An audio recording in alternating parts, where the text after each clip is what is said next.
নমস্কার দিদিভাই দাদাভাইরা, সাধনা রান্নাঘরে নতুন একটা পর্ব দেখার জন্য তোমাদের সবাইকে স্বাগত। আজকে আমি তোমাদের সঙ্গে শেয়ার করব কাউন চালের পুয়া পিঠে। তো এখানে আমি কাউন চাল নিয়েছি। তোমরা যে সকল দিদিভাই দাদাভাইরা কাউন চাল চিনো না, এই দেখো কাউন চালটা এরকম কিন্তু হয় দেখতে, একটু হলদে টাইপের।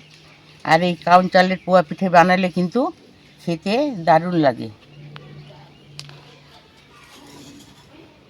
তো এখানে আমি একটা বাটি নিয়েছি, এই বাটির পরিমাণে আমি 2 বাটি চাল ভিজিয়ে রাখবো, কাম চাল।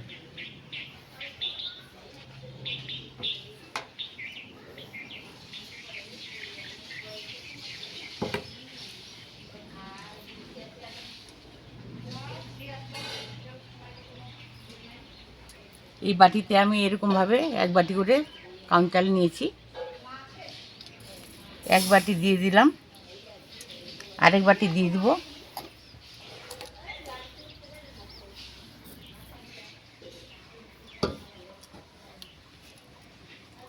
এই কাউন চালটা কিন্তু দেখতে খুবই ছোট ছোট হয়।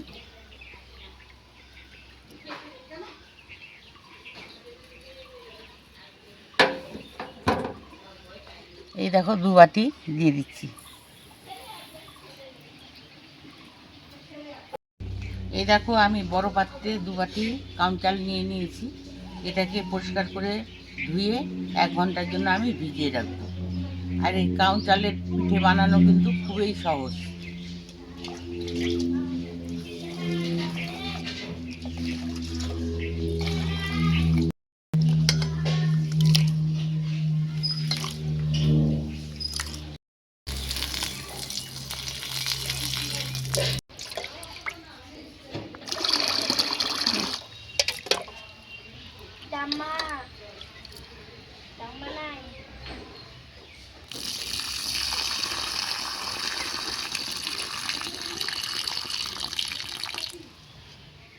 পরিষ্কার করে কাউন চালটাকে আমি ধুয়ে নিয়েছি।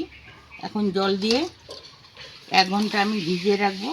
আর যে সকল দিদিভাই দাদাভাইরা কাউন চালের পিঠে কোনোদিনও খাওনি বা দেখোনি, প্রথম থেকে সেই অবধি কাউন চালের ভিডিওটা আমার দেখবে, তাহলেই বুঝতে পারবে আমি কিভাবে কাউন চালের পুরো পিঠে বানাচ্ছি। দিদিভাই দাদাভাইরা, কাউনের চালটাকে 1 ঘন্টা জল দিয়ে আমি ভিজিয়ে রাখলাম। আর কাউনের চাল কিন্তু খুব একটা ভিজাতে হয় না, 1 ঘন্টা ভিজিয়ে রাখলেই ফাটাফাটি হয়ে যায়। তো ফিরে আসবো 1 ঘন্টা পর তোমাদের সামনে। এই দেখো কাউনের চালটাকে আমি 1 ঘন্টা ভিজিয়ে রেখেছি। 1 ঘন্টা পর তোমাদের সামনে ফিরে আসলাম। আর এই দেখো কাউনের চালটা ভালোভাবে ভিজে গেছে। এটা কিন্তু একটু ছোটো দানার কাউনের চাল, যেহেতু এর দানাটা খুব ছোট ছোট, এই হাত দিয়ে চাপ দিলে কিন্তু এটা গলে যায় না, একটু শক্তই রয়ে যায়। তো আমি এরকম একটা মিক্সির জার নিয়েছি, জারে একটা স্মুথ পেস্ট করে নিয়ে আসবো। জলটাকে আগে ফেলে দেবো।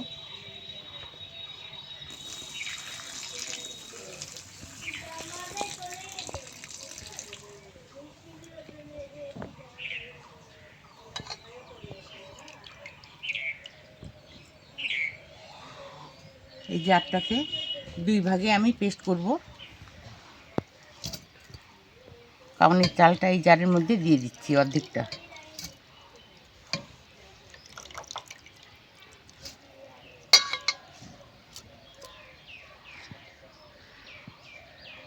আর এখানে আমি অর্ধেকটা নারকেলের মালা কুড়িয়ে নিয়েছি, এটাও দিয়ে দিচ্ছি।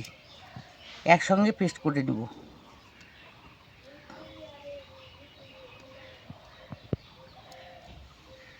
এখানে আবার রয়ে গেছে, পরের পেস্টে এটাকেও দিয়ে দিব। সামান্য একটু জল দিয়ে দিচ্ছি।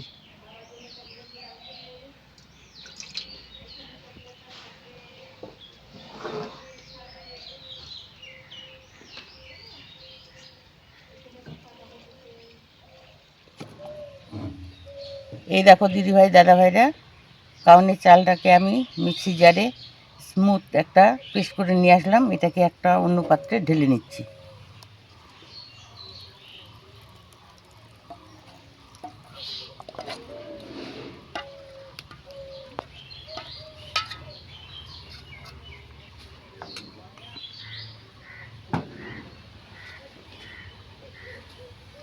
বাকি কাউনের চালটাকেও পেস্ট করে নিয়ে আসবো।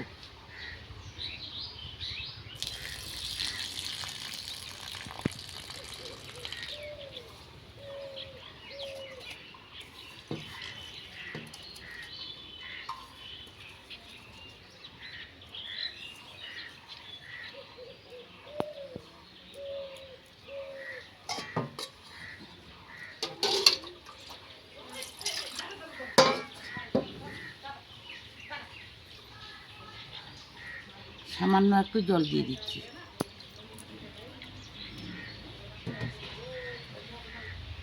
বাকি নারকেল কোড়াটাও দিয়ে দিচ্ছি।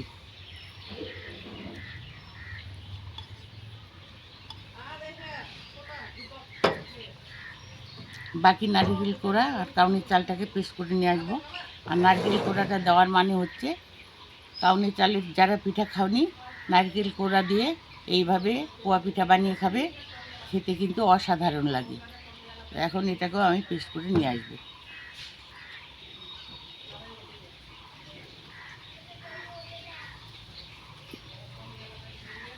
বাকি কাউনের চালটাকে আমি পেস্ট করে নিয়ে আসলাম। আগের কাউনের চালের পেস্টের মধ্যে ঢেলে নিচ্ছি।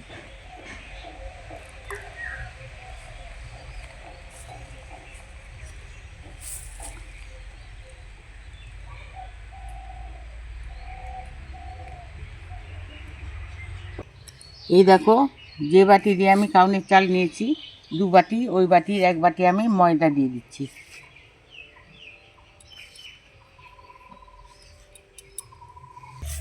খেজুর গুড় দিয়ে দেবো।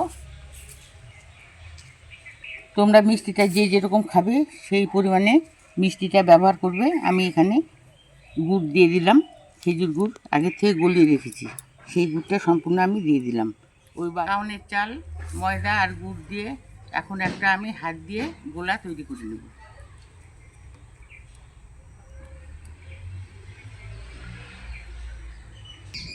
এই দেখো দিদিভাই দাদাভাইরা, আমি হাত দিয়ে অনেকক্ষণ ফেটিয়ে নিলাম, ফেটিয়ে একটা গোলা তৈরি করে নিলাম। আর এই দেখো ঘনত্বটা তোমাদের দেখিয়ে দিচ্ছি আমি কেমন রেখেছি ঘনত্ব।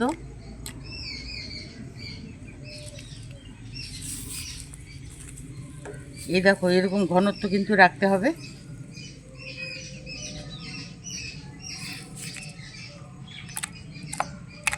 এখন ঢাকা দিয়ে 10 মিনিট আমি রেস্টে রাখবো।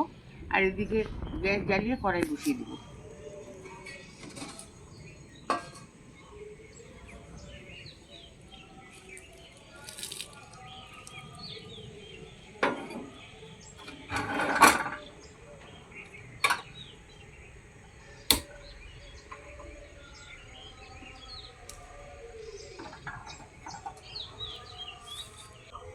কড়াইটাকে আমি গরম করে নিয়েছি। এখন 1 বাটি আমি সাদা তেল কড়াইতে দিয়ে দেবো।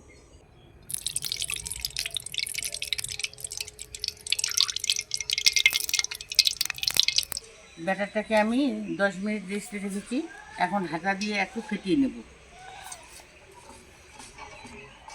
এখন 1 হাতা করে আমি ব্যাটার দিব কড়াইতে আর পিঠে ভেজে নেব।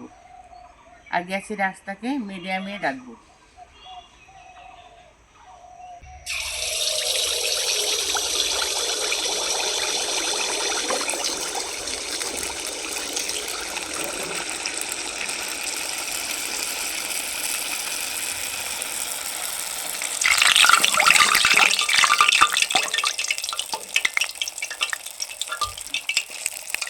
এখন পিঠেটাকে উল্টে দেব।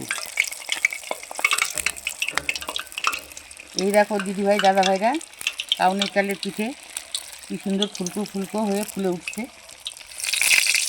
উল্টে পাল্টে এখন তুলে নেব।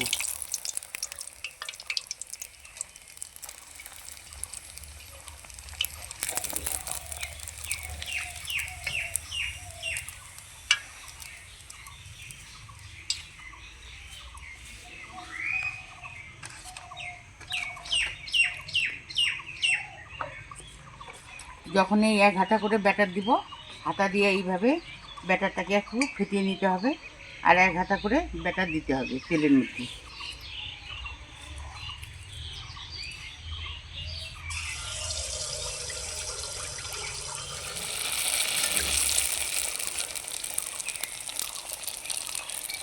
প্রত্যেকটা পিঠেই কিন্তু বলের মতো ফুলবে, আর ঘন্টার পর ঘন্টা কিন্তু নরম থাকবে এই কাউনের চালের পিঠে।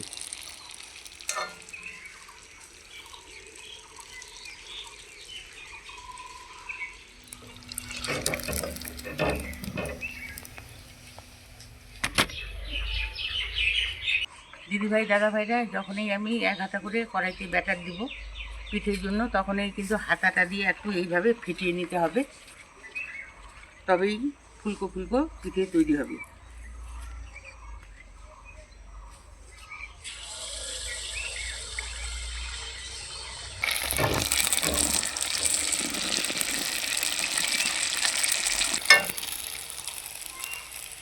এই দেখো এই পিঠেটাও কিন্তু ফুলে উঠেছে।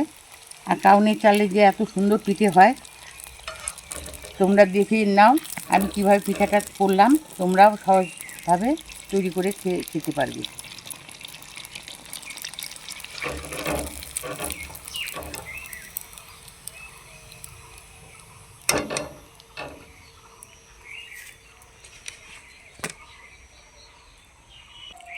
এই দেখো দিদিভাই দাদাভাইরা প্রত্যেকটা পিঠে কিন্তু ফুলকো ফুলকোভাবে ফুলে উঠেছে। এখন উল্টে দেবো।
দিদিভাই দাদাভাইরা প্রত্যেকটা পিঠে কিন্তু ফুলকো ফুলকো করে আমি ভেজে নিচ্ছি।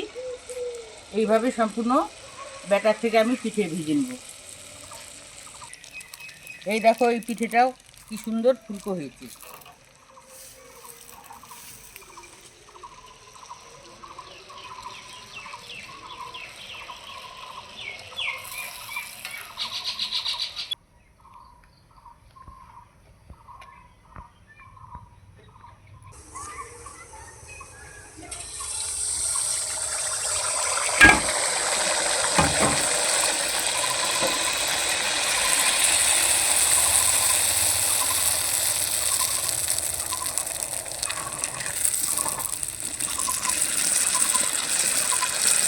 কাউনের চালের পিঠে যে এত সুন্দর ফুলকো হয় ভাবাই যায় না। যেমনি ফুলকো তেমনি নরম তুলতুলে হয়।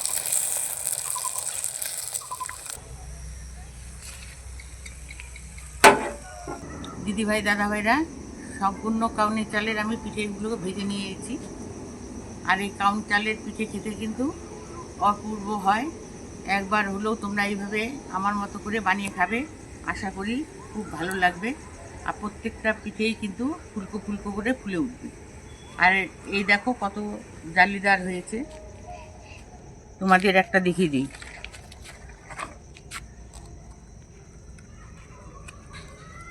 এই দেখো কি সুন্দর জালিদার হয়েছে পিঠেগুলো।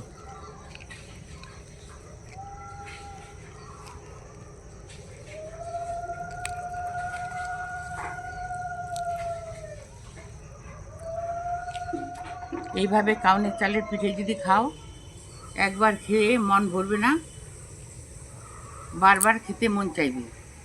তো আজকের পিঠার রেসিপিটা তোমাদের কেমন লেগেছে? ভালো লাগলে লাইক করবে, কমেন্ট করবে, আর বেশি বেশি করে শেয়ার করবে। আজকের জন্য এখানে শেষ করে দিচ্ছি।